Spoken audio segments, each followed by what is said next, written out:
Loren Salé, decíamos, bienvenido, por cierto, de nuevo. Decíamos 4 años encarcelado por el régimen de Maduro, por cierto, ¿con qué excusa? Bueno, es que nunca tuve un juicio. O sea... No hay más preguntas, señoría, ¿no, Guadalupe? No hay más preguntas. Es verdad, la importancia de que la declaración de víctima venga precedida de un juicio donde te puedas defender. Por eso, o sea, al final ahí vemos a un Nicolás Maduro teniendo un juicio, pudiéndose pagar, como efectivamente lo está haciendo, los abogados más costosos del planeta. Los más caros. Y no le vimos ningún rasguño. Esa no es la suerte de los más de 800 personas oficialmente secuestradas en Venezuela, ¿no? Y así como mi caso mucho, por eso cuando hoy hablan del derecho internacional, pero el derecho internacional, ¿de cuál estamos hablando? El que se está violando desde hace tantos años. Porque... Y mi caso en sí es uno de los muchísimos ejemplos. A mí me secuestran en Colombia. Y me entregan al Servicio Bolivariano de Inteligencia sin orden de captura, sin ninguna solicitud, ni derecho a abogado, ni nada. Y tan es así que una vez que yo ya estoy en libertad, demandamos al Estado colombiano. Y en las propias cortes colombianas se condena al gobierno de Juan Manuel Santos por mi secuestro. Entonces, ese es mi caso. Pero podemos empezar a citar cientos de casos desde hace muchos años atrás donde hay una violación sistemática del derecho internacional y donde se han agotado todas las instancias internacionales pidiendo ayuda fundamentalmente para que cese la tortura. Es que no estamos hablando de que no es que Hacienda nos cae mal, no, es que estamos hablando de tortura. Se dice fácil, pero ayer murió otra persona en un calabozo, ayer, esperando, o sea, esa persona a lo mejor ya sabía que iba a ser liberada y su familia estaba afuera esperándolo. Y se muere ahí. Qué horror. Que sabemos. Ahora bien, ¿será que vamos a saber cuántos más están muertos y por eso no se terminan también de dar muchas liberaciones? Exacto. Porque la pregunta es también, ¿qué está pasando ahí? Es cuando me preguntan qué hizo Zapatero, no, ¿qué está haciendo ahorita ahí? Ahora vamos a eso, pero hablabas, Loren, de las torturas del régimen de Maduro, que tú sufriste en primera persona. Nos decías, relatabas el momento de tu detención en Colombia. A partir de ahí, para ti es la pesadilla, porque entre otras cosas te llevan al epicentro del terror. Hemos hablado del helicoide, que es donde se llevaban a cabo esas torturas, también la tumba donde estuviste tú encerrado sin ni siquiera posibilidad de defenderte, ¿verdad? Sí.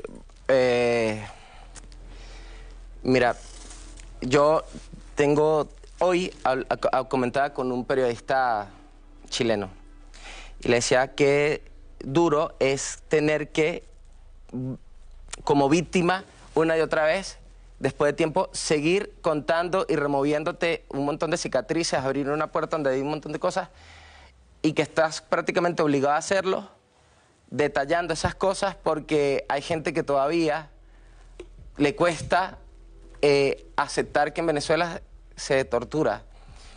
O sea, ¿cuántos presos políticos, decenas de presos políticos se han suicidado? Y cuando me preguntan, no me crean a mí. O sea, yo de verdad, a los que están aquí donde está la cámara, por favor, mira, se meten en la ONU, Alto Comisionado de Derechos Humanos, Misión Independiente de Determinación de Hechos. Eso lo dirigía Michelle Bachelet.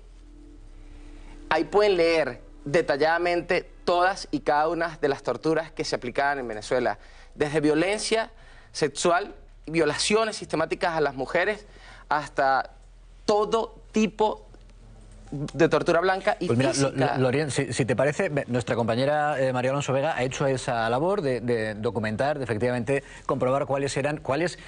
Es que hablamos en pasado, pero no sabemos si todavía, por desgracia, tenemos que hablar en presente. Torturas que se podrían estar todavía llevando a cabo, María, en Venezuela. Sí, en La tumba, que no es el nombre de una película de terror, pero podría serlo por ese horror al que se ven sometidos los presos políticos venezolanos, como estáis comentando ahora en plató, encerrados bajo condiciones en celdas de 2 por 3 metros, sin ventanas ni baño. Vamos a ver al detalle esas terribles características de esta cárcel bajo tierra en Caracas, que está situada en la sede del SEBIN, que es el Servicio Bolivariano de Inteligencia, 15 metros bajo tierra, y ahí no hay Ni día, ni noche, ni nada. ¿Por qué? Porque, como decimos, no hay ventanas, no hay baño. Allí los presos están todo el día y toda la noche bajo la luz blanca artificial, que ya en sí misma pues es un tipo de tortura. Pues imagínense ustedes, encendida las 24 horas. No hay ninguna referencia temporal. Los presos no se comunican con nadie, no ven la luz solar porque, claro, están bajo tierra. Y la única referencia temporal que tienen es la llegada de la comida, que según hemos podido saber es siempre la misma: arroz con pollo. En esta cárcel, en la tumba, practican un tipo de tortura que es la tortura blanca, que es un mecanismo diseñado meticulosamente para herir sin hacer sangre. ¿Cómo se practica? Bueno, pues a través de los sentidos. Uno es la luz, como acabamos de comentar, que según cuentan, pues te taladran los ojos, porque aunque los cierren, pues es una luz tan blanca, tan potente, que te presiona los ojos. Otra es el ruido. Ahí es silencio, pero hay un sonido constante que dicen los presos que es, bueno, pues como un taladro que te aturde. La luz, el ruido y, ojo, la temperatura de las celdas, que esa es otra arma habitual de tortura, porque tan pronto lo que hacen es achicharrar de calor a los presos, que se ahogan en esas celdas de 2×3 porque no pueden respirar del calor, o bien les matan de frío y acaban acurrucados, tirados en una esquina. A muchos presos, si sobreviven a la tortura, también les pasan luego al helicoide, que es justo todo lo contrario. Es caos, es suciedad, es hacinamiento, y lo peor de todo, pues dicen que es escuchar los gritos de torturas a otras personas. Ha habido casos como el de nuestro invitado, que fue encarcelado y sometido a torturas y hasta en 4 ocasiones intentó quitarse la vida. Claro, y cuando, Loren, tú estabas sufriendo esa situación, es cuando tu madre conoce a Zapatero. ¿Por qué? Bueno, Zapatero está muy involucrado en la política venezolana. Su rol siempre ha sido un rol de operador, o sea, claramente un operador del régimen. Y el tema es que cuando hablamos de preso, realmente tenemos que hablar de rehenes. Al final estamos hablando de una organización criminal. O sea, cuando se le condena como organización criminal es porque efectivamente trabaja no bajo una lógica ideológica política, bajo una lógica criminal. Y los detenidos son rehenes que tienen 2 funciones. Una, atemorizar a la población civil, y otra es un intercambio, ¿no? Una mercancía para favores o acuerdos políticos. Y bueno, Zapatero ha servido para esto. Y una de las cosas del temor con mi caso era justamente que me entregaran finalmente a la Unión Europea, que era la que me pedía, a cambio de levantar sanciones, ¿no? Que siempre ese es como el juego: bueno, te entregamos a estos rehenes y nos das esto, ¿no? Ese siempre ha sido el juego, y por eso también no los quiero soltar. Yo lo he explicado varias veces. Zapatero presionaba para que no denunciáramos lo que estábamos callando. Y es un trabajo de apagar las torturas, fuegos, por ejemplo, ¿no? Cuando se denuncian las torturas, porque es un trabajo de apagar los fuegos, porque si no se interrumpe su lobby. Acá el trabajo, bueno, es blanquear una dictadura. Pero el punto no es lo que hacía en ese momento, que está bien denunciado, es lo que está haciendo ahorita. ¿Qué está haciendo ahorita? ¿Cuál es su rol ahorita? Porque ¿dónde estaba cuando se le exigía y se le pedía, se le rogaba para que lograra liberación de los presos españoles? ¿Por qué no abogó? ¿Por qué ahorita, después que Estados Unidos intervino? ¿Por qué quiere guindarse esa malla? ¿Cuál es su rol allá? ¿Por qué? ¿Hasta cuándo? O sea, ¿hasta cuándo un expresidente de un país trabaja activamente para defender a unas personas que están acusadas por crímenes graves de lesa humanidad? Es que no estamos hablando de un conflicto político. Estamos hablando de unas personas que matan, que torturan, que asesinan, que desaparecen. No son unos corruptos o unos políticos mal portados, son criminales. Y el tema es, ¿qué está haciendo él ahí? ¿Hasta cuándo? ¿Hasta cuándo? Por eso o sea, qué increíble que frente a esta situación siga teniendo ese nivel de protagonismo y siga todavía tratando. ¿Por qué está abogando hoy el señor Zapatero por Rodríguez Torres? Ustedes han visto, porque esto vemos todos los días salen titulares de él abogando por Rodríguez Torres. ¿Ustedes saben quién es Rodríguez Torres? Rodríguez Torres fue el que creó ese lugar que acaban de describir, que se llama La Tumba. Rodríguez Torres es un general que intentó un golpe de Estado junto a Chávez y que fue el que creó el Servicio Bolivariano de Inteligencia, le puso el nombre, le puso el logo, fue el que creó La Tumba, fue el que persiguió, torturó y desapareció estudiantes durante Chávez y Maduro. Esa es la persona por la que Zapatero está abogando aquí.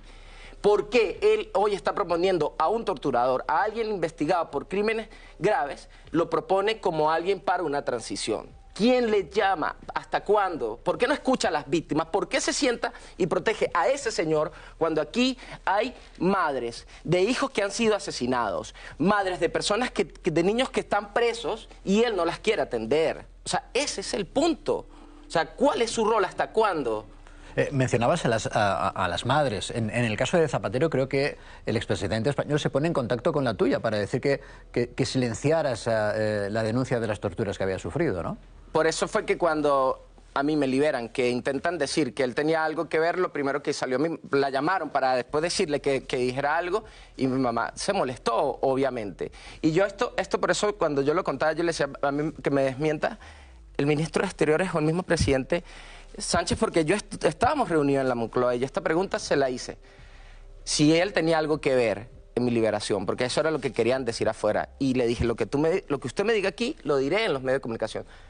Álvarez era secretario en la Moncloa y él ahí me volvió a decir que no tenía nada que ver, que una cosa era el expresidente Felipe González, otra cosa el expresidente Zapatero y otra cosa su gobierno, y que eso había sido una gestión de su gobierno.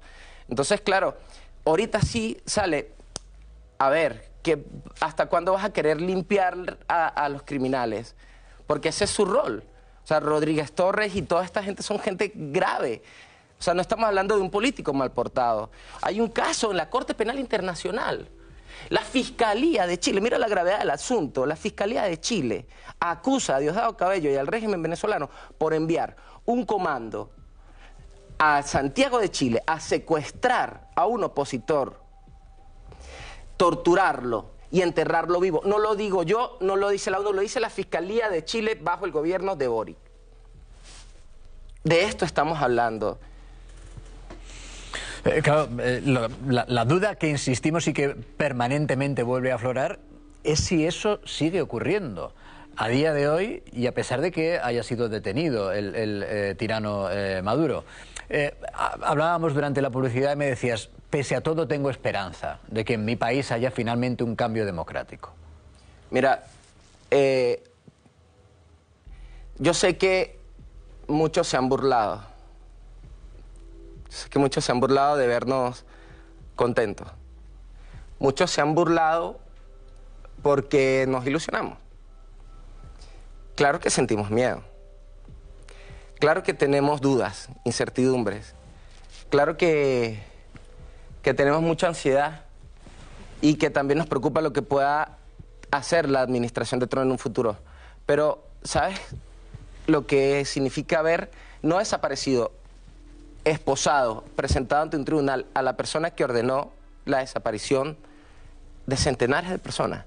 La persona que ordenó la muerte de personas, la que hizo del hambre un arma de control político. Verlo ahí, o sea, ¿cómo no nos va a dar ilusión? ¿Sabes? Y que no hay un derramamiento de sangre en la calle. ¿Quiénes murieron? Unos mercenarios extranjeros, porque además eran extranjeros, protegiendo un narco. Unos mercenarios extranjeros protegiendo un narco. Eso es la situación que está pasando. Y sí, claro que tenemos derecho a sentirnos ilusionados. Claro que tenemos que tener esperanza. Y no porque tengamos fe en Trump, es porque creemos en nuestra voluntad de ser libres. Y porque preferimos tenerlo a él ahí en una corte y que eso nos pueda acercar más a llevarlo ante la Corte Penal Internacional o hasta la Fiscalía de Chile o hasta los tribunales aquí. ¿Por qué no? O en Argentina, que también se están solicitando por crímenes de lesa humanidad. Sí, nos da esperanza. Eso no quiere decir que estamos de brazos cruzados. Tenemos que movilizarnos, tenemos que seguir presionando. Y ahí es donde tenemos que estar unidos. Y a ustedes, aquí, que tanto les preocupa el derecho internacional, oye, dejen de defender a un dictador. Dejen de defender a un dictador, señores. O sea, no es posible que frente a tanto ustedes se pongan del lado de un dictador. Ahí hay todavía centenares de mujeres, pobres, humildes, esperando a las puertas de la cárcel. Esperando a las puertas de las cárceles. Y ustedes aquí están haciendo campaña por un dictador, de un régimen militar, que ha depredado, ha destruido el arco minero. ¿Por qué no hablan de lo que hacen en el arco minero? ¿Cuántos sindicalistas están presos? ¿Cuántos dirigentes indígenas han asesinado por la minería ilegal. Como se lo he dicho, el propio Partido Comunista Venezolano es perseguido y aquí ustedes se empeñan, el señor Zapatero, la gente de Podemos, del Bloque Nacionalista. Sí, ustedes, señores, siguen defendiendo un dictador cuando nosotros necesitaríamos el apoyo para que liberen a los presos políticos. Nosotros no estamos pidiendo intervención, nosotros estamos pidiendo que se liberen los presos políticos y que cierren los centros de tortura. ¿De verdad hay gente que se opone a cerrar los centros de tortura? Es lo que estamos pidiendo, que se cierre. Y sabes, todos estos años no fue que no nos quisieron ayudar, no fue que no nos quisieron atender, es que todo lo contrario. Cada vez que presentábamos una resolución exigiendo la liberación de presos políticos en Bruselas, ¿qué hacía Podemos? ¿Qué hacía el BNG? ¿Qué hacía todos estos partidos? Se oponían a exigir la liberación de presos políticos, estando más de 20 españoles presos, Dios mío.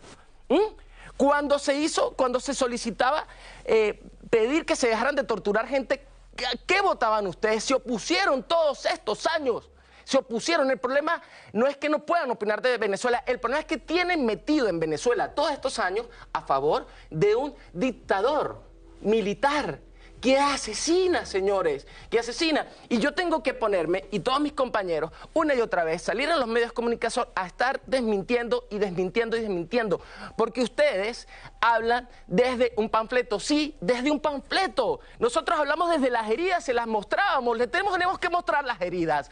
Nos tenemos que poner el pie y mostrar las heridas. Las muestro, porque es que ya no sabemos qué hacer. Es bonito estar todos los días, y me hacían así, y me hacían allá, y a mi compañera la mataron, y a este compañero le hicieron esto, y a este lo violaron así. O sea, ¿por qué? ¿Por qué tenemos que hacerlo? Lo tenemos que hacer porque todos los días sale gente a defender la dictadura una y otra vez. Lo hacemos porque en Salamanca, sí, claro que viven venezolanos. ¿Y qué venezolanos son? Los generales chavistas corruptos que han robado, y que aquí, y yo se lo pedí al señor Borrell, ministro de Exteriores, recién llegué a la primera reunión, nosotros lo que queremos, no queremos intervenciones de ningún tipo, es que España deje de lavarle el dinero a los militares que matan estudiantes en Venezuela.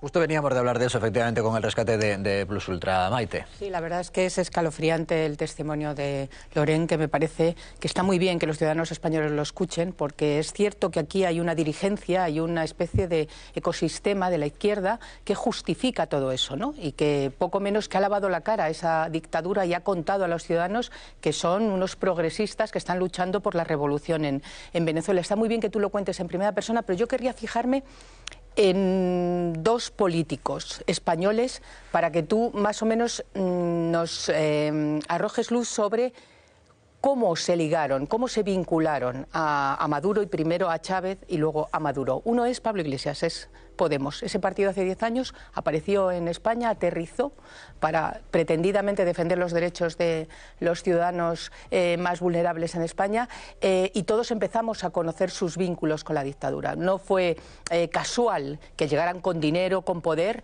incluso con un mandato que yo creo que era destruir la democracia española, destruir una de las democracias más asentadas en Europa, como es la española. ¿Qué vínculos hay entre Pablo Iglesias y Podemos que tú conozcas con el régimen de Maduro y primero de Chávez, donde también podríamos citar a Juan Carlos Monedero, que sigue apareciendo por Caracas de vez en cuando y aplaudiendo a esa dictadura? Y luego que me interpretaran las palabras de Jorge Rodríguez el otro día, cuando agradeció expresamente a Zapatero su gestión para la liberación de los presos, entre ellos 5 españoles. Okay. Podemos y Zapatero. Empezamos con lo de Rodríguez. Claro, están liberando presos políticos porque Estados Unidos presionó. Estamos claros en eso. ¿Pero por qué lo cita? ¿Era un caramelo envenenado? ¿Quién es el embajador? ¿Quién es el operador político de los Rodríguez aquí en Europa? Otro Rodríguez. Es Zapatero, ¿verdad? Y él no le tienen que poner a valer a Zapatero. Ellos no van a decir que están liberando por la presión de Estados Unidos, sino le tienen que dar a Zapatero ese premio para que él acá pueda hacer gestiones. Es operación política. Y yo sé que aquí ustedes lo entienden porque entendemos cómo es la política. Y lo que están haciendo con Zapatero es dándole eso y no dándoselo a Marcos Rubio. Pero todos sabemos lo que está pasando y por qué están liberando presos políticos. Y el tema mira, cuando llega el chavismo a Venezuela, cuando los militares que habían dado un golpe, o sea, eso es como que aquí unos militares de la Guardia Civil intenten dar un golpe justificando el agotamiento del PSOE y el PP, intenten dar un golpe, maten a centenares de personas, fracasan, van presos, después esos mismos militares son indultados y llegan al poder. Ese es el chavismo. No nació en la Escuela de Humanidades, ¿cierto? No nació en los sindicatos obreros, ni mucho menos en las comunidades indígenas. Nació en un cuartel militar, ¿no? Con militares golpistas que usaron el arma para matar a la gente. Esos militares toman el poder y Venezuela pasa, que tenía más de 3 millones de barriles diarios, pasa de tener $10 por barril a 70, 80, 100, 130. Sin hablar de gas, sin hablar de oro y un montón de recursos. El presupuesto de Venezuela se queda a $8. Todo lo demás, de ahí para arriba, que llegó a más de 100, era un excedente que el chavismo usó a su discreción. Y entre eso fue para promover toda su política y su red de corrupción en todo el mundo, donde se financió grupos en Europa y en América Latina. Y estas personas que eran formadas en La Habana, Cuba, porque La Habana, Cuba ha sido la gran escuela de formación y de desestabilización en la región. Y cuando una vez llega el dinero desde Miraflores, bueno, todo aquello cogió fuerza. Y ahí pasaban, mientras a nosotros, a los estudiantes eran masacrados, ustedes veían, los videos estaban, mientras los estudiantes eran matados en las calles, iban de aquí, gente de Podemos como de otros partidos, allá a tomarse fotos y a disfrutar los placeres de la oligarquía chavista, Y eso es lo que hemos tenido que resistir y contra lo que hemos tenido que luchar todos estos años y llegó hasta lejos. Así que sí, mira, Trump, que no es para nada de mi agrado, tiene el protagonismo que tiene, porque esta izquierda pro dictadura jugó el papel que jugó. Porque si ustedes se hubiesen puesto del lado de los estudiantes, del lado de las víctimas, esto no hubiese llegado hasta luego, porque nosotros no estábamos pidiendo intervención. Nosotros lo que queríamos era una transición democrática. Pero ustedes sabotearon una y otra vez cualquier posibilidad de acuerdo y vía democrática, la saboteaban. Simplemente queríais que los ojos del mundo se centraran donde se deberían haber centrado mucho antes. Loren, nos has emocionado con tu intervención. Yo creo que huelga decir que aquí tienes las puertas, por supuesto, abiertas, que esta es tu casa y que ojalá que esa esperanza, que pese a todas las dificultades todavía tenéis los venezolanos, se vea plasmada pronto.